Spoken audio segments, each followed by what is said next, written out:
जूनागढ़ भारतीय रियासत गुजरात का एक जिला है। काठियावाड़ जजीरा नुमा पर वाक़या है।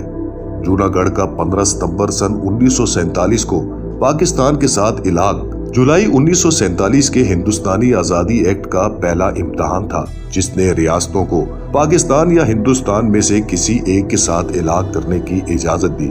जूनागढ़ के मुसलमान आज भी 9 नवंबर को भारतीय कब्जे के दिन को यौम स्याह के तौर पर मनाते हैं। भारतीय कब्जे के यौम स्याह से लेकर आज तक रियासत के हुक्मरानों और शहरियों ने जूनागढ़ का पाकिस्तान का हिस्सा होने के अपने जायज दावे को कभी रद्द नहीं होने दिया। पाकिस्तान की आज़ादी के वक्त रियासत जूनागढ़ मुस्लिम हुक्मरानों के मातहत थी, जो बाबी खानदान के नवाब थे।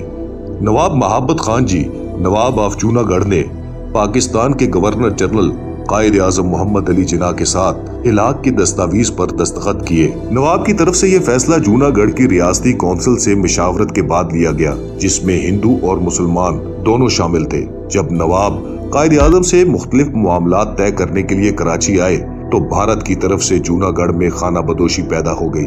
इसे सिक्योरिटी की बुनियाद पर बहाना बनाकर भारतीय अफवाज ने रियासत पर कब्जा कर लिया। ये बात काबिल जिक्र है कि इलाक़ के आले के तहत दिफा एक एक्सप्रेस मज़ामीन में से एक था, जिसके साथ खारजा उमूर और मवासलात भी पाकिस्तान के हवाले किए गए थे।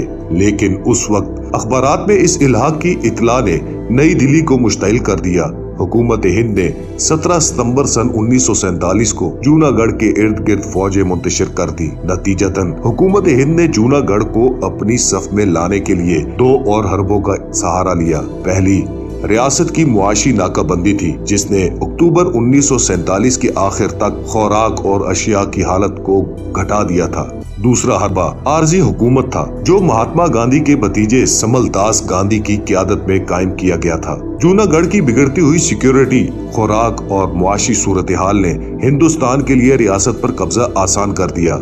नवाब अपने घर वालों के साथ अक्टूबर के आखिर तक रियासत छोड़कर कराची चले गए। रियासत का इंतजाम दीवान यानी वजीर आजम शाह नवाज भुट्टो के हाथ में छोड़ दिया। महदूद वसाइल और कश्मीर में भारतीय अफवाज के साथ पहले ही महाजा आराई की वजह से पाकिस्तान जूनागढ़ में भारी फौज नहीं भेज सका। हिंदुस्तान की तरफ से शाही रियासतों पर कब्जा पहले से मंसूबा बंद था और इस सिलसिले में बरतानवी वाइसराय लॉर्ड माउंटबेटन ने भी हिंदुस्तान की मदद की।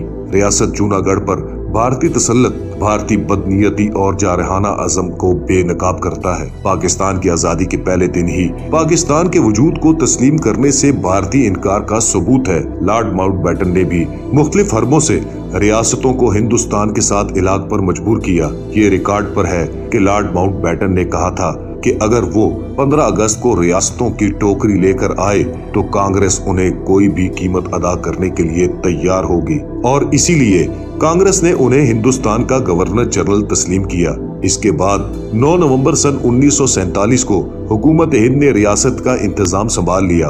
हुकूमत पाकिस्तान ने इस कार्रवाई पर सख्त रद्द अमल का इजहार किया।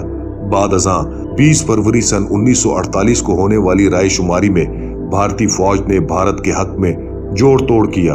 पाकिस्तान ने इन नताइज को कभी कबूल नहीं किया और आज तक जूनागढ़ को पाकिस्तान का कानूनी हिस्सा समझता है। इसके बाद कायद आजम मोहम्मद अली जिन्ना ने ये मुकदमा अक़वाम मुत्तहिदा की सिक्योरिटी काउंसिल को भेज दिया।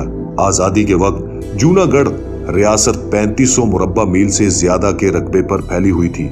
100 मील साहिली पट्टी थी। तजारती सरगर्मियों के हवाले से उस इलाके की सबसे बड़ी अहम बंदरगाहें थी और ये रियासत की बेहतरीन हुकूमत वाली रियासतों में से एक थी। बरे सगीर की रियासत में तालीम बिल्कुल मुफ्त थी। बच्चों को वज़ाइफ फराहम किए जाते थे। रियासत में कुछ बेहतरीन तिब्बी सहूलतें थी और गरीब लोगों को मुफ्त खाना फराहम किया जाता था। इस हकीकत के बावजूद कि ये एक हिंदू अक्सरियती रियासत थी जिस पर मुस्लिम हुक्मरानों की हुकूमत थी, लेकिन उस रियासत में कभी भी किसी किस्म की गड़बड़ नहीं हुई थी।